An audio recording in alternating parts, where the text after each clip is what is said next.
సర్కార్ ఏమంట 200 యూనిట్ల కరెంటు ఫ్రీ అన్నదో పబ్లిక్‌లో ఒక్క తీరు మాటలినొస్తున్నాయి. తీరొక్క అనుమానాలు తిరుగుతున్నాయి. కిరాయిన్లల్లో ఉన్నోళ్లకు ఎట్లా లెక్క చేస్తారు? ఒగాల ఓనర్‌కు కిరాయి ఉన్నోళ్లకు ఒకటే మీటర్ ఉంటే ఎట్లా బిల్లు తీసుకుంటారు అని మస్తు డౌట్లున్నాయి కదా.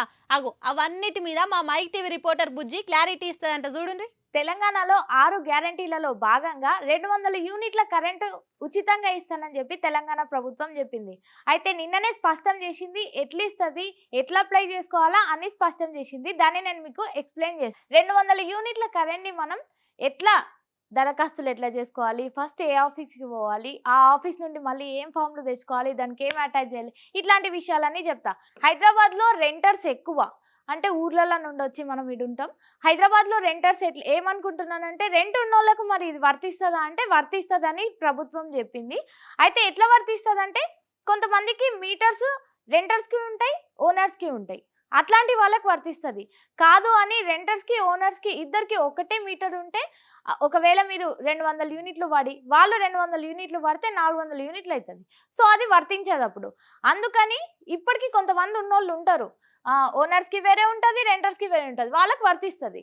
200 యూనిట్ల లోపే ఒకవేళ 201, 202 యూనిట్లయినా ఖచ్చితంగా మనం పైసలు కట్టాల్సిందే.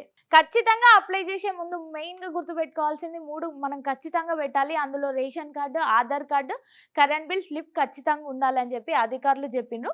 ఇప్పటికీ మస్తు మంది కరెంట్ బిల్స్, మీటర్స్ ఉన్నవాళ్ళున్నారు. అందులో లబ్ధిదారులు ఎవరనేది నిన్న క్లియర్‌గా చెప్పిండ్రు. 39 లక్షల మంది లబ్ధిదారులున్నారు.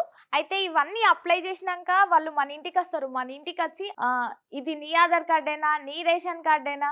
నీ స్లిప్పేనా ఇది కరెంట్ బిల్ స్లిప్పేనా అని చెప్పి చెక్ చేసుకున్న తర్వాతనే మీరు అర్హులైతారు. అప్పటి వరకి అర్హులు కారు.